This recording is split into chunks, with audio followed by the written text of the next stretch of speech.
I love watching reseller inventory unboxing videos. If they're good, I get excited for the reseller and maybe feel inspired to pick up a box of my own. If they're bad, ooh! But then I know where I don't want to pick up a box from in the future. But are these reseller inventory boxes really worth it? Are they profitable, or are the videos just fun to watch? In today's video, I'm going to talk about reseller inventory boxes, give you the pros and cons, share whether or not I think they're worth it.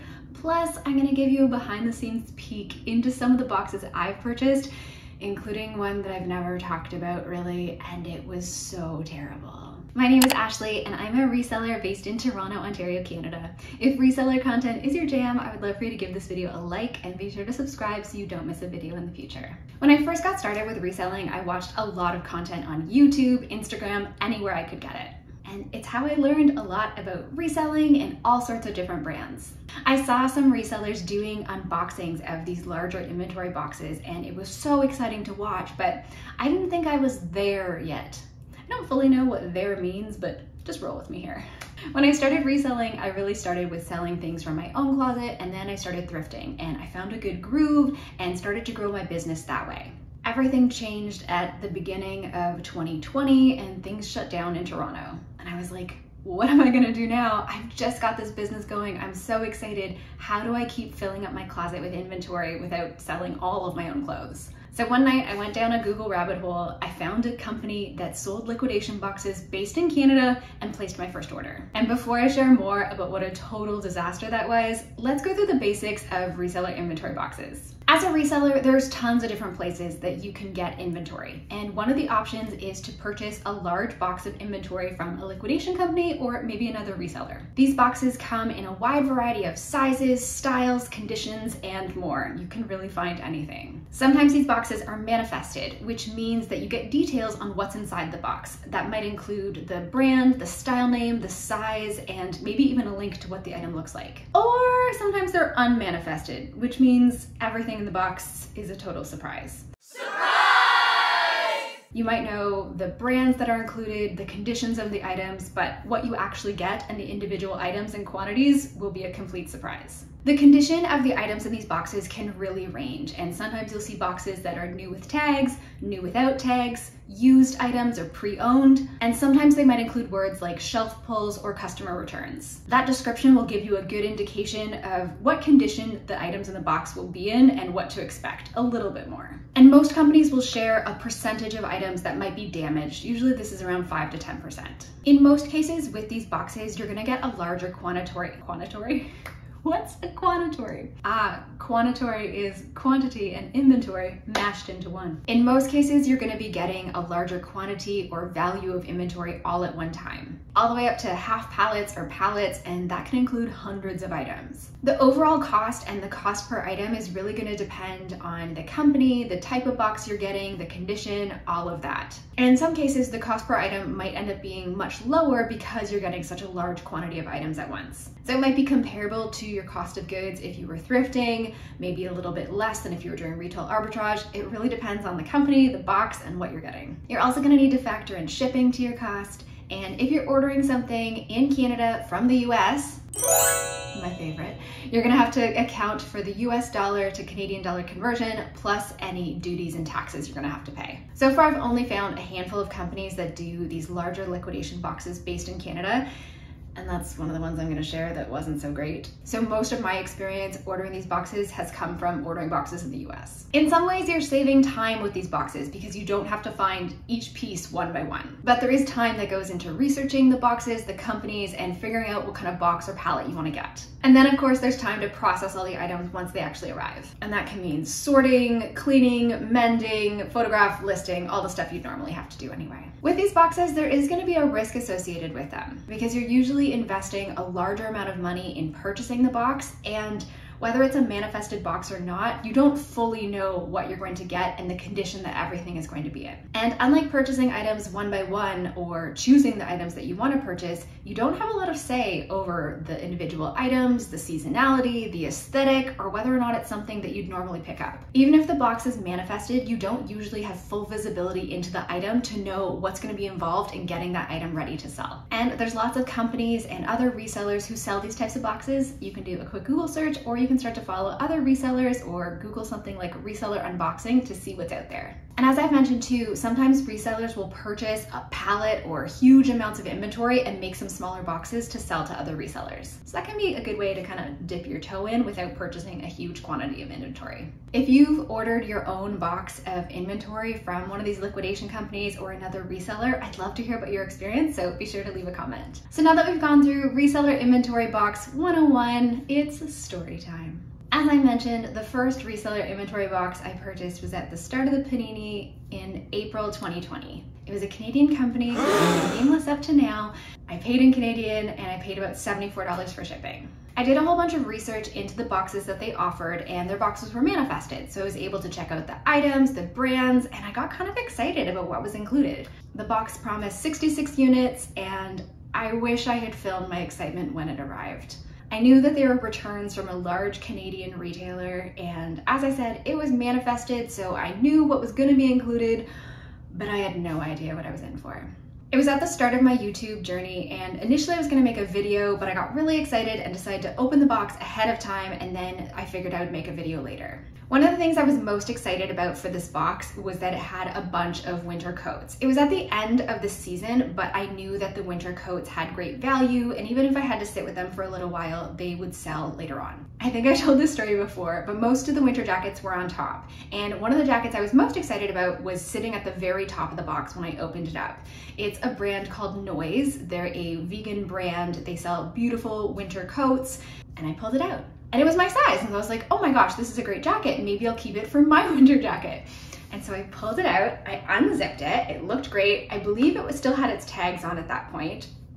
And I turned the jacket around to put it on, and I went to put my arm through the sleeve, and I couldn't get my arm through. I was like, what is happening here? And the other arm was fine, but the right arm, I couldn't do it. And that's when I realized the item had been a customer return because it had a defective sleeve. The lining on the inside of that sleeve was all twisted. It was such a nightmare. And I was standing in like the foyer of our condo, like laughing hysterically at myself, trying to get this jacket on, trying to get my arm through the sleeve. I eventually turned it inside out and figured out the problem. And what I ended up doing was actually cutting the arm open so that I could wear the jacket. And I ended up keeping it for a while, sold it later. We'll get into that a little bit more. So I started to go through the box. It was everything that was manifested, but I had no idea the condition that the items were going to be in. And honestly, as I kept pulling things out, my spirits just started to diminish, because there was something wrong with almost everything. And some of the things were fixable or washable, like getting a stain out or a bit of makeup on a collar. Other things, much less so. There were zippers that were fully broken or like ripped out. There were really large gaping holes. You know, when a security tag gets removed and it has like the ink inside, some of the items had that on it. I was at the beginning of my journey, and with my naivete, I thought this box was gonna be fantastic, and it was much less than fantastic. Out of the 66 items in the box, I was able to get 31 up in my closet, and the rest had to be donated or thrown away. Many of the items I listed, I just disclosed the flaws or was able to mend them in some sort of way, still disclosing them, and thankfully, because of the winter jackets, I was able to make my money back from this box. I didn't make a huge profit on that box, but I was happy for the inventory, and I'm glad that I didn't have a loss in the end. It took up so much time and space in my life though. And even now in May 2021, there's still a couple of lingering pieces from that box, and anytime one of them sells, I'm just like, thank you. Thank you. And when that last remaining piece sells, I'm just gonna do a dance of joy, I think. Overall, I'd give this box a D-. I really had high hopes with this box because it was the first one I'd ever purchased, and they were a Canadian company, and I thought I had found this gem. It was not. So many of the pieces were beyond repair, beyond sellable, and especially some of the higher end pieces that I was excited about couldn't be sold. The items that remained were very meh, and the sell-through rate on the box wasn't awesome. The next box I tried was from a company called Boutique by the Box. I had heard about them from my PFF Mar because she had met them during Poshfest. This box I actually did a whole unboxing for and showed all of the pieces that I received, so I'll be sure to leave that link in the description box. I decided to take the leap when they were doing a promo, I think for Black Friday, and I was gonna get 10 extra pieces in addition to the box I was purchasing. At the time, shipping to Canada was pretty reasonable. It was only $35.44 USD, and I ended up paying about $110 in customs fees. Overall, I got 37 pieces in that box, and if you watch the unboxing, you can see the pieces were fine, they were good. I wasn't really wowed by any of them, but they were okay. The quality of the pieces was good. There was a couple of small flaws, like a button missing, that kind of thing, but very, very fixable. And I was able to list everything from that box. So far, I've sold 28 out of the 37 pieces and have been able to make a small profit. Many of the pieces in that box weren't things I maybe would have picked up, but ended up doing okay in my closet. When I take into account all of my expenses, posh fees, taxes, and cost of goods, my average profit per item was about $8. Boutique by the Box has since raised their shipping prices to Canada to like almost $100, so I probably won't be ordering from them again in the future. Overall, I'd give this box a C+. The shipping experience was fine, the items were fine, but I wasn't really wowed by them, and the fact that the items only yielded about an $8 profit per item, and the fact that they've tripled the shipping cost to Canada, it's gonna be a no from me in the future. Another box that I ordered and did a full unboxing for was my box from Fashion Without Trashin, or Jade of Ornamental Stone. This box promised 50 pieces and I ended up receiving 54. Shipping from the US was about $31 USD and I ended up paying about $180 in customs. If you've watched the video, you'll see that I enjoyed this unboxing so much more. While there was a lot of middle tier kind of bread and butter items and the box heavily skewed towards tops, there were some really exciting pieces that I loved. I ended up donating 5 of the pieces that weren't in sellable condition for me, and I kept the hat, and I love it.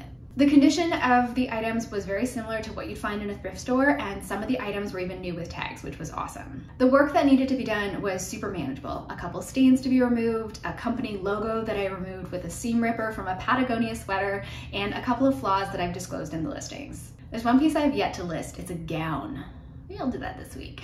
The items have had a good sell-through rate, and by the time I had sold 17 of the items, I had already made my money back. So far, I've sold 29 out of the 49 items, and the remaining pieces have gotten a good number of likes and attention, which is awesome. My average earnings per item I know was higher because my cost of goods for this box was lower. So the downside of this box for me was mostly to do with me being in Canada. There were some issues with the paperwork to get the box across the border, so it was delayed in getting to me. Jade was really helpful and kind during the process, but it wasn't as simple as just like ordering and having the box arrive. Overall, I'd give this box a B+, and I think I would have given it a higher score had I been in the US. It was really the shipping and the challenges that we ran into there that made me rate it lower. But I was really happy with the items, the condition, and their sell-through rate. On to Jomar. Oh, Jomar. So I ordered this box during a desperate time because things in Toronto are still closed, and I had seen Jomar pop up with so many other resellers, lots of people having some really good experiences, some folks having some not so good experiences, and more of those not so good experiences seemed to pop up right around the time that I received my box. Shipping was $32 and it took about a month to arrive, and I think customs was around $60 for this box. I'll link that unboxing in the description as well, but spoiler alert, it was pretty meh. I kept waiting to be wowed by something in the box, but that moment never came. Most of the things in the box were new with tags or new without tags, but everything was so mediocre.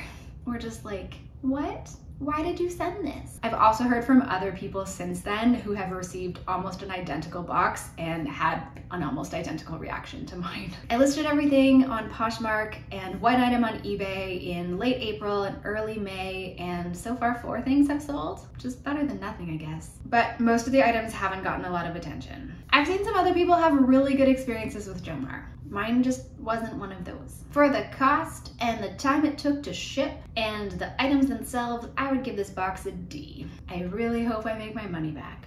I'm definitely not there yet.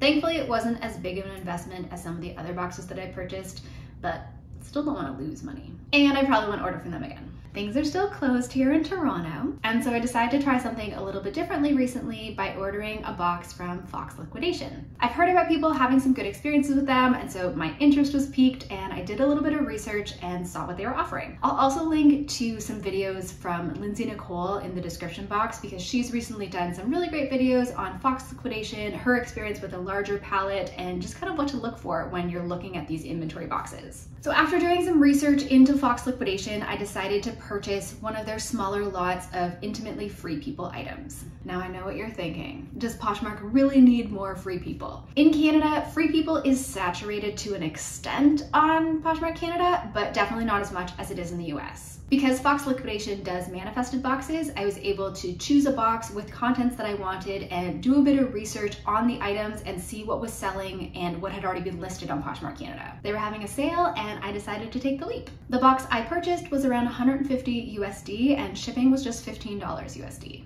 It only took a couple days to get here, which was awesome, and I paid $64 in customs. All of the pieces were new with tags and wrapped individually. I received 30 pieces total, mostly bras and bralettes with a couple of clothing pieces in the mix too. My sell-through rate on these pieces has been really good, and after selling 11 of them, I had already made my money back. These items have only been listed in my closet for a couple of weeks, and I've already sold more than half, which is amazing. And the pieces that haven't sold have been getting a lot of eyeballs and a lot of likes and attention, which is great. Overall, really happy with this experience from Fox Liquidation. I'd give them an A. They do also sell larger lots in the thousands of dollars, and those are manifested, so you can check out their website and learn more about what they have available. And as I said, check out those videos from Lindsay Nicole because she shares a lot of her experience purchasing these larger palettes. So, are reseller inventory boxes worth it? Sometimes.